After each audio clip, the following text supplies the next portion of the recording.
SAR delegates to the country's top political advisory body call on Hong Kongers to get a deeper understanding of the one country, two systems principle. Newly licensed taxi fleets will have the option of negotiating fares with passengers and not charged by the meter.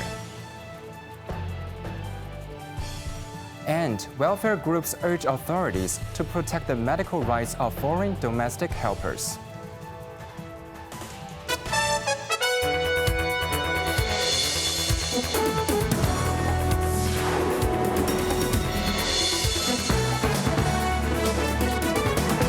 Good evening, you're watching Cable News. I'm Quentin Yang. Delegates from Hong Kong and Macau who represent both the SARs in the country's top political advisory body have called on the two regions to leverage their strengths and capitalize on the one country, two systems principle. Speaking at the plenary meeting of the Chinese People's Political Consultative Conference, SAR delegate Tu Hai-ming acknowledged that while Hong Kong has achieved long-term prosperity and stability under the framework, gaps in the broader understanding of the principle still persist. Tu, who is in Beijing to attend the annual meetings of the country's legislature, said that for some residents, they still view the policy as a transitional fix for legacy issues, or fail to grasp its relevance to the nation's broader modernization goals. The focus of the policy should now shift from maintaining past success to driving new growth. Hong Kong must not only develop itself, but also contribute to national rejuvenation and global progress, Tu emphasized. Outlining a threefold approach, Tu said enhancing awareness of the policy's new phase, strengthening confidence in its effectiveness, and fostering a stronger cultural identity are very important. He urged Hong Kong to transition from being a passive beneficiary to an active participant, aligning its growth with national priorities such as technological innovation and global engagement. Financial Secretary Paul Chan wants Hong Kong to integrate into the overall development of the country by aligning the SAR's economic growth with the mainland. Highlighting the need to stimulate local consumption, the minister also stressed on technology and innovation. Evelyn Bai reports. Writing on his weekly blog, Chan said the government has made significant investments in scientific research, attracting tech enterprises to set up their business in Hong Kong. He stressed the importance of integrating the spirit of the two sessions into socio-economic development. The city's solid financial market is a strong backup to support these innovations, and the synergy between the two has injected new momentum into the market, Chan said.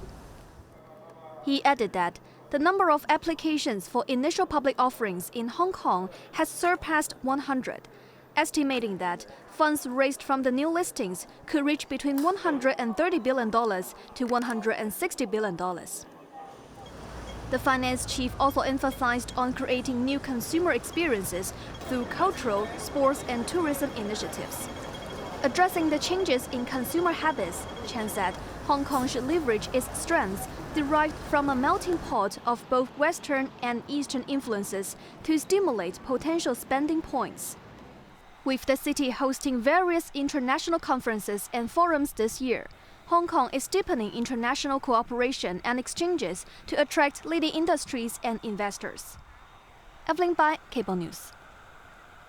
Transport Chief Mabel Chen announced that the new taxi fleets will have the flexibility to set their own prices within regulated limits.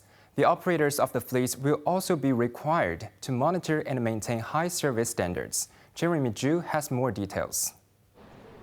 5 taxi fleets with more than 3,500 vehicles and managed by different companies are set to offer unique and high-quality services when they hit the road at the end of the month.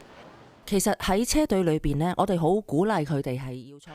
the airwaves, Chan highlighted that these fleets differ from the traditional taxis. She expressed hope that each of the 5 operators would establish its own brand identity and strive to provide services tailored to different customer groups. Chan emphasized that the government requires these fleets to set up online booking platforms, which can also provide passenger feedback and driver ratings. Fleet managers must also review this feedback to monitor service quality. While the new fleets can charge additional fees for pre-booked rides or offer fixed-price chartered services, these charges must be agreed upon by passengers, Chen added. She stressed that while flexibility is provided, regulations will be in place to maintain reasonable pricing. Normal charges will apply when fleet taxis are flagged on the street. To support the new initiative, the Transport Department has reserved parking spaces at key locations, including the airport and high-speed rail stations, with additional promotional efforts targeting tourists. More drivers are also encouraged to join the fleets either as employees or freelancers. The government hopes this modern approach will evolve the taxi industry's mindset, operations, and service delivery to meet contemporary demands. Jeremy Zhu, Cable News. On the same program, Chen announced that Hong Kong will soon launch surveys and detailed design work for the highly anticipated Hongshui-Shanghai cross-border railway, a key infrastructure project aimed at boosting connectivity with the mainland. Chen revealed that Hong Kong and Shenzhen have established a joint task force and a dedicated office to advance the Rail Link initiative, with plans to brief the Legislative Council on specifics in the coming weeks. She also highlighted that mainland firms will be a part of the construction process to harness advanced technologies and cost-efficient methods, potentially accelerating timelines. Notably, the Kutong Station, critical node in the network, is slated for completion within 2 years. The move aligns with broader infrastructure expansion under the administration's Northern Metropolis development, which includes multiple rail and highway projects. Addressing funding challenges, Chen confirmed that the MTR Corporation is reassessing its financial strategy to address budget shortfalls, ensuring resources align with the city's expanding transport ambitions. Welfare groups in the city are urging the authorities to strengthen education and enforcement to protect the medical rights of foreign domestic helpers. This comes after 30% of the more than 200 helpers had their contracts terminated after being diagnosed with serious illnesses. Jeremy Zhu reports. At a press conference, the Federation of Asian Domestic Workers Unions and the Filipino Migrants Cancer Support Society revealed that despite existing laws which prohibit employers from dismissing workers due to illness, the process of filing complaints with the officials can take years. During this period, helpers lose their work visa and are no longer eligible for public health care. They have to bear exorbitant medical costs in private health care. Many are forced to return to their home countries, and some have passed away before their cases could be resolved. Out of the 195 such cases, only 67 workers were able to retain their jobs, 52 succumbed to their illness, 42 returned to their home country, and the remaining 34 have lost contact with relief organizations. The rights groups are calling on the government to ensure that helpers can retain their eligibility for treatment in public hospitals, even if their contracts are terminated under such disputes. We hope that the government will give the consideration, because we just come here to work and to serve and to give support to the family. So how can we continue that if we deprive our rights? Jeremy Zhu, Cable News. A group of tenants living in subdivided flats located inside factory buildings in Kwai Chung have urged the government to provide more transitional housing. Worried over the demand for transitional housing, the tenants expressed concern of being left out and high rent. Evelyn Bai reports. A survey conducted by the Kwai Chung Kai Feng Welfare Association last year covered 66 tenants of subdivided units living in industrial buildings in Kwai Chung. Over 50% of the respondents expressed concerns about potential forced relocation by the buildings department or landlords in the next 2 years.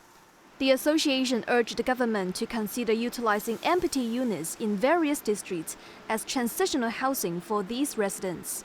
The survey also revealed that the median rent for subdivided flats in industrial buildings rose to around $4,000 last year and has gone up by 11% over the past 2 years.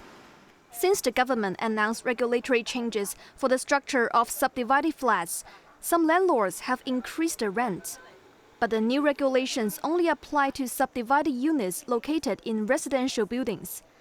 Accommodations in industrial buildings are considered illegal due to environmental and safety concerns.